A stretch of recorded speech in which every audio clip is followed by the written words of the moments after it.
माननीय अखिलेश प्रसाद सिंह, आपका maiden speech है, आपको। उपसभापति महोदय, मैं आपका धन्यवाद करता हूं। आपने मौका दिया राष्ट्रपति जी के अभिभाषण पर बोलने के लिए।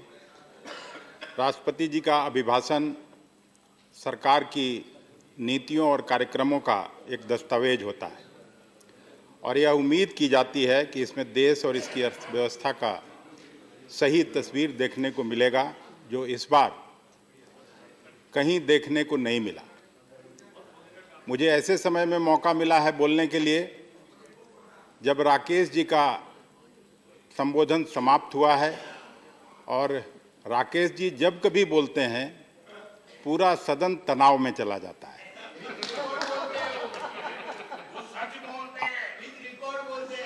हाँ, और उनके समर्थन में और कुछ लोग वैसे भी हैं जिनकी उपस्थिति मेडन स्पीच है, परंपरा है कि आप ध्यान से सुने प्लीज। माननीय सदस्यगण, मेडन स्पीच है, आप ध्यान से सुने कम से कम न मेंबर को प्लीज। आपको बोलने की तनाव से कृपया करके बाहर आ जाएं और महामहिम जी के अभिभाषण पर मैं बोलना चाहता हूं, उसको कृपया करके सुनने का काम करें। सबसे पहली बात तो ये कि देश में अर्थव्यवस्था की जो चिंताजनक हालत है और जिस प्रकार भयंकर बेरोजगारी है, उस पर राष्ट्रपति के अभिभाषण में कहीं कोई चर्चा नहीं हुई। ये सबसे बड़ी चिंता का विषय है। पिछले 45 साल में 6.1% बेरोजगारी दर बढ़ा है और उस पर न तो सरकार चिंतित है और महामहिम जी के मुंह से ये बुलवाना कि देश प्रगति कर रहा है इस दशक में, ये निश्चित रूप से चिंतनीय विषय है। मैं भी विधानसभा में काम किया हूं, लोकसभा में भी काम किया हूं, सरकार में मंत्री रहने का भी मुझे भी मौका मिला है, लेकिन ये पहली सरकार है जो देश की गंभीर समस्याओं के बारे में बिल्कुल अपनी चिंता जाहिर नहीं करती है। देश के गंभीर समस्याओं से इस सरकार को कोई लेना देना नहीं है। किसानों की आमदनी दुगने करने की बात एक जुमला की तरह पिछले 2014 से चल रहा है, लेकिन अगर कृषि विकास दर, जो आप ही का इकोनॉमिक सर्वे आया है, इस साल 2.89% पर और पिछले 5 साल से लगातार 2.88 के दर से आपका कृषि विकास कर रहा है और 2022 तक आप किसानों की आमदनी दुगने करने की बात करते हैं। किसको छलावा में रखना चाहते हैं? किसको आप बरगलाने का काम करते हैं? मुझे तो कम से कम समझ में नहीं आता है। हम लोग भी सरकार में थे और इसी महकमे में हमको काम करने का मौका मिला था। मुझे आज भी अच्छी तरह याद है कि जब मनमोहन सिंह जी के नेतृत्व में 2004 में सरकार बनी थी,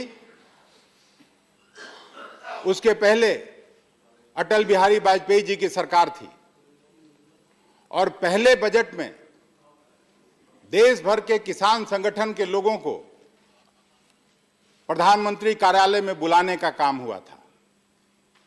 वहां पर लंबी चर्चा हुई थी। मेरे जो सहयोगी वरिष्ठ मंत्री थे, शरद पवार साहब आज इस सदन के सदस्य हैं, उन्होंने अपने सारे पूर्ववर्ती कृषि मंत्रियों को बुलाकर बात किया था और तब जाके बजट में कुछ तथ्यों को शामिल किया गया था। राकेश जी, ये बात समझना चाहिए कि जो किसान हैं, अगर उनकी समस्याओं की तरफ आपका ध्यान नहीं जाएगा तो अनर्गल बातों से और अनर्गल नीतियां बनाने से देश कहीं पहुंचने वाला नहीं है। और आपको अच्छी तरह याद होगा 2004 के पहले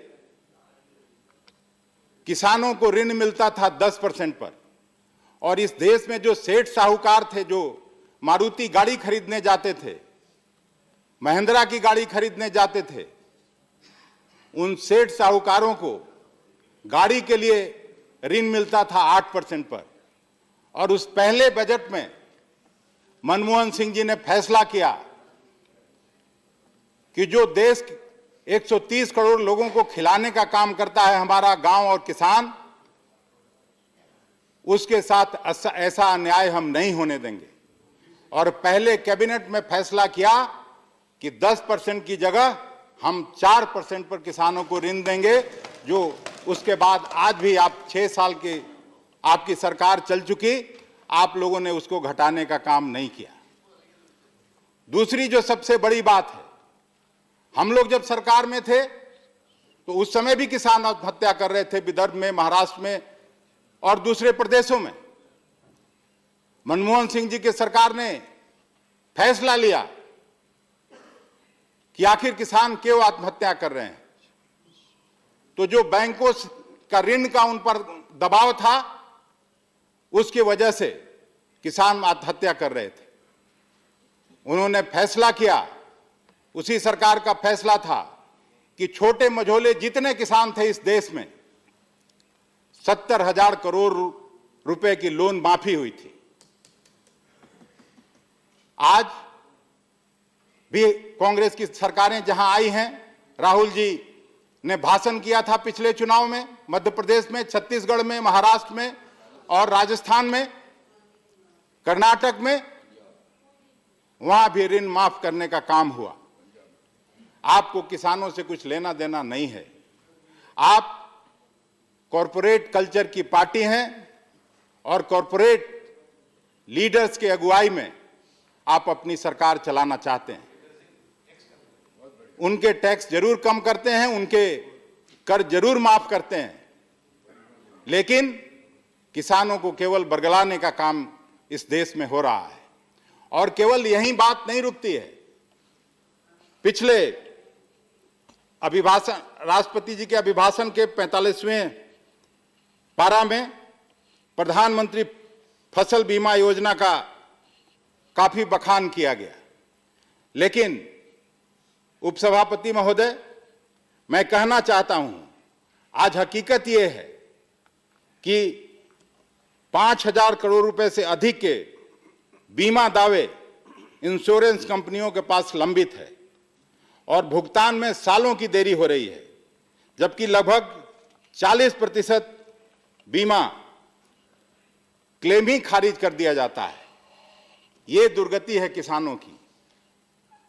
और जुमला यह है कि हर जगह जहां कहीं भी भाषण हो प्रधानमंत्री जी का या आपके नेताओं का कि नहीं, हम किसानों का आमदनी दुगना करना चाहते हैं, जबकि वास्तविकता यह है कि अगर आज जो महंगाई दर है, उन सब को मिला के अगर आप कैलकुलेट ठीक से करिए तो किसानों का आमदनी पहले के मुकाबले और घट गया है। आप फिर बोल लीजिएगा, बोल लीजिएगा मैडम, बोल लीजिएगा, इसीलिए आपकी दुर्गति हुई थी। स्पीच है, आप ना बोले, आपकी बात रिकॉर्ड पे जा रही है, आप बोले प्लीज। किसानों की बात भी आप लोगों को बुरी लगती है, रिकॉर्ड प्लीज आप बोले। अगर किसानों की बात भी बुरी लगती है तो मुझे कुछ नहीं कहना है, तो फिर अपने प्रधानमंत्री जी को और मंत्रियों को कहिए कि इस पर कृपया करके ऐसा वक्तव्य नहीं को एड्रेस करिए। बीच में कृपया आप लोग न बोले, बार बार मैं निवेदन कर रहा हूं बैठकर, प्लीज आप बोलो। हाँ, ये भी नहीं लोग देख रहे हैं कि इतना दिन के बाद मैं बोल रहा हूं फिर भी नहीं बोलने देंगे। एड्रेस करें आप। बाल गंगाधर तिलक जी का राकेश जी ने जिक्र किया। मैं इतिहास का छात्र तो नहीं रहा, मैं साइंस पढ़ा हूं, लेकिन इतना इतिहास का ज्ञान है कि वो कभी भी नागपुर के संविधान का समर्थन नहीं किया, कभी भी नागपुरिया कानून का वो समर्थन नहीं करते थे। वो इस देश के हमारे कांग्रेस के नेता थे और हमारे पूर्वज थे, आपके नहीं, और कभी वो अंग्रेजों का दलाली भी नहीं किए। पूरा जिंदगी स्वतंत्रता आंदोलन में उन्होंने दिया और उनका बड़ा व्यक्तित्व था। अच्छी बात है कि उनका आप जयंती मनाएं, हर साल मनाएं और अपने रास्ते से उनके रास्ते पर आके चले। सब लोग ये करेगा। दूसरी बात, शिक्षा से आप जुड़े रहे हैं, हम भी बिहार के हैं, आप भी बिहार के हैं। शिक्षा का आज क्या स्थिति है, मैं पूछना चाहता हूं, मैं जानना चाहता हूं। हम भी शिक्षक हैं, आप भी शिक्षक हैं। सुबह सुबह जब मैं यहां आया तो प्रश्नकाल के दौरान, उसके पहले रेवती रमन जी ने अपना सवाल उठाया था कि आज क्या स्थिति है शिक्षकों की इस देश में, कितने जगह खाली हैं सेंट्रल यूनिवर्सिटी में, बनारस हिंदू यूनिवर्सिटी में, इलाहाबाद यूनिवर्सिटी में, आप जहां पढ़ाते हैं वहां, हम जहां पढ़ाते हैं वहां 30% से लेकर 75% विश्वविद्यालयों में शिक्षकों के पद खाली हैं। और फिर भी सब कुछ ठीक है। मोदी जी जिंदाबाद, अमित शाह जिंदाबाद। कैसे चलेगा ये देश, इस पर सोचने की जरूरत है। और केवल नहीं, बिल्कुल हम लोग के यहां नालंदा विश्वविद्यालय हुआ करता था बिहार में ही प्राचीन काल के दौरान, और पूरे दुनिया से लोग नालंदा विश्वविद्यालय में पढ़ने जाते थे और इसीलिए उसका नाम विश्वविद्यालय हुआ। नहीं, इसीलिए उसका नाम विश्वविद्यालय हुआ। राकेश जी, वो भी हिस्ट्री समझिए। और आज जो आप विश्वविद्यालय खोल रहे हैं उसमें विश्व का तो छोड़ दीजिए, आपके मोहल्ले के लोग भी नहीं जा रहे हैं, आपके मोहल्ले के लोग भी उसमें पढ़ने नहीं जा रहे हैं। ऐसा विश्वविद्यालय, कोई जियो विश्वविद्यालय खोल रहे हैं तो कोई अदानी का विश्वविद्यालय खोल रहे हैं, कृपया, और उसमें कोई पढ़ने नहीं जा रहा है। आप नहीं, आई एम नॉट। राकेश, ये मेडन स्पीच है, ये सुबह नहीं देता। आप बीच में बैठकर मैं आपस में बात करने की इजाजत नहीं है, मालूम है। हुआ। आप चेयर को एड्रेस करिए। इसलिए कृपया करके सुन लीजिए। सारे डेमोक्रेटिक इंस्टीट्यूशंस को बर्बाद करने का काम इस ये बिहारियों पर टिप्पणी गलत है। ये मैं जिस बिहार का बात कर रहा हूं, वहीं आपको अगर और याद होगा, इतिहास में जानना चाहते हैं, तो जब सनातन धर्म का स्थापना हुआ, शंकराचार्य जी अपने गद्दी पर बैठने वाले थे, जिनका आप लोग अभी आजकल ठेका लिए हुए हैं। तो गद्दी पर पहनने से पहले देश भर में विद्वानों की खोज होने लगी कि शंकराचार्य जी को शास्त्रार्थ कराने के लिए कौन विद्वान इस देश में है। बिहार के ही मिथिला में मंडन मिश्र जी का नाम आपने शायद सुना होगा। मंडन मिश्र जी से शास्त्रार्थ करने गए शंकराचार्य जी। फिर हुआ कि इन लोगों का अंपायरिंग कौन करेगा, ये दो विद्वान के बीच में। फिर कोई देश में दूसरा विद्वान नहीं मिला। वहीं मंडन मिश्र जी की पत्नी भारती जी को, दोनों को शास्त्रार्थ करने के लिए चुना गया था। मंडन मिश्र जी के बारे में नहीं जानते होंगे तो मैं और बताना चाहता हूं। डिप्टी चेयरमैन साहब, डिप्टी चेयरमैन साहब, आपका भी सरोकार है वहां से। उनके घर का तोता भी संस्कृत का दोहा बोलता था, जो आज जिनका एजेंसी इन लोगों को है। लेकिन उसी बिहार में आज किस तरह की पढ़ाई और पठन पाठन हो रहा है, इसका अंदाजा हम लगा सकते हैं। सारे ब्यूरोक्रेसी में बड़े बड़े डॉक्टर, आईआईटी में मैक्सिमम शेयर जहां के बच्चों को मिलता था, आज वहां के सारे एजुकेशनल इंस्टीट्यूशन प्राय ठप हैं। उपाध्यक्ष महोदय, इससे ज्यादा निराशाजनक स्थिति कुछ हो नहीं सकती है। और आज की सरकार जब विश्वविद्यालयों में छात्रों को जब गुस्सा होता है किसी इशू को लेकर के, मेरा समय खत्म होने लगा क्या? 15 मिनट हो गया है। अरे आप तो सर बिहार के हैं, उतना तो कम से कम ध्यान दीजिए। 15 मिनट हो गया जो समय था मेडन स्पीच का। आप सर कहाँ ऐसे थे? पहले तो आप डरते नहीं थे, अब कहाँ भी उन लोगों के चक्कर में हैं? आप 15 मिनट हो चुका है आपको। जो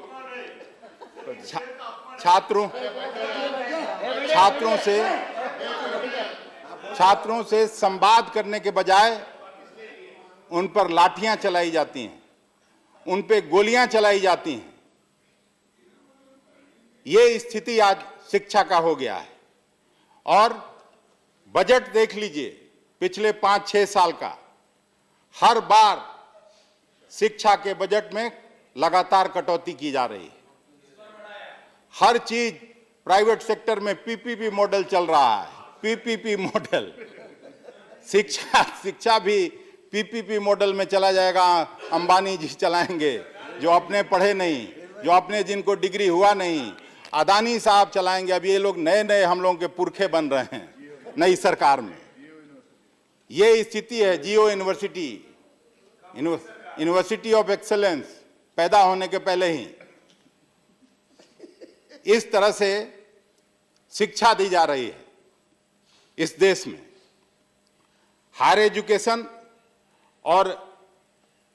एजुकेशन में रिसर्च और इनोवेशन में सरकार का कितना ध्यान है, उपसभापति महोदय, पता इसी बात से चलता है कि बजट में इसके लिए आवंटन पिछले साल के 608 करोड़ रुपए से घटाकर इस साल 307 करोड़ रुपया कर दिया गया है। और तो और स्कॉलरशिप के लिए आवंटन में लगभग 60% की भारी कमी की गई है। यह क्या राकेश बाबू दिशाहीनता की स्थिति नहीं है? आप चेयर को संबोधित कर रहे हैं। आप चेयर नहीं, वो भी आप लोग आप नहीं जानते हैं उनसे मेरा क्या रिश्ता है। आप क्यों चिंतित हैं? वो व्यक्तिगत रिश्ता ना रखें। आप चेयर को संबोधित करें। हम आप ही के माध्यम से कह रहे हैं सर, क्योंकि वो तनाव पैदा करके गए थे इसलिए। महोदय, इस साल देश को ओलंपिक खेलों में भी भाग लेना है। इस नाते हम यह उम्मीद कर रहे थे कि महामहिम जी ओलंपिक की तैयारी के बारे में कोई विजन देश के सामने रखेंगे, मगर स्पोर्ट्स के अभिभाषण के पैरा 58 चलताऊ ढंग से निपटा दिया गया। कोई बात नहीं, फिर भी जो बजट आया है उसमें स्पोर्ट्स के लिए आवंटन ने तो और भी निराश करने का काम किया है। उद्योग धंधे की हालत भी जीएसटी और नोटबंदी के बाद अभी तक सुधर नहीं पाई, लेकिन अभिभाषण में इसका भी कोई जिक्र नहीं है। यूपीए के कार्यकाल में मात्र एक मिनट समय है। 15 मिनट की जगह आप लगभग 18 मिनट बोल चुके हैं। तो हम 7 बजे हाउस खत्म होगा। बिहार का आदमी बोलेगा भी नहीं तो करेगा क्या? कंक्लूड करें। आप बोल ही रहे हैं 18 मिनट से। 15 मिनट की जगह आपने 18 मिनट बोला, ये ध्यान रखिए। 1 मिनट और बर्दाश्त कर लीजिए सर। बोल लीजिए। हमारे यूपीए के कार्यकाल में जिस रियल एस्टेट ने ऊंचाइयों को छुआ था और जिसने बड़े पैमाने पर रोजगार सृजन करने का काम किया था, वह भी पिछले 5 साल में पूरी तरह से बैठ गया और उसमें कोई सुधार नहीं दिखाई दे रहा है। राष्ट्रपति जी के अभिभाषण में रियल एस्टेट की मंदी से निपटने की सरकार की योजना का भी जिक्र होना चाहिए था। इस तरह यह बिल्कुल स्पष्ट है कि देश को शक्तिशाली बनाने और जनता को खुशहाल बनाने के लिए इस सरकार के पास न तो कोई कार्य योजना है। माननीय सदस्यगण, प्लीज कंक्लूड। खत्म। 7 बज चुके और न कोई इच्छा शक्ति है। The House stands adjourned till 11 hours on Thursday, 6th February 2020.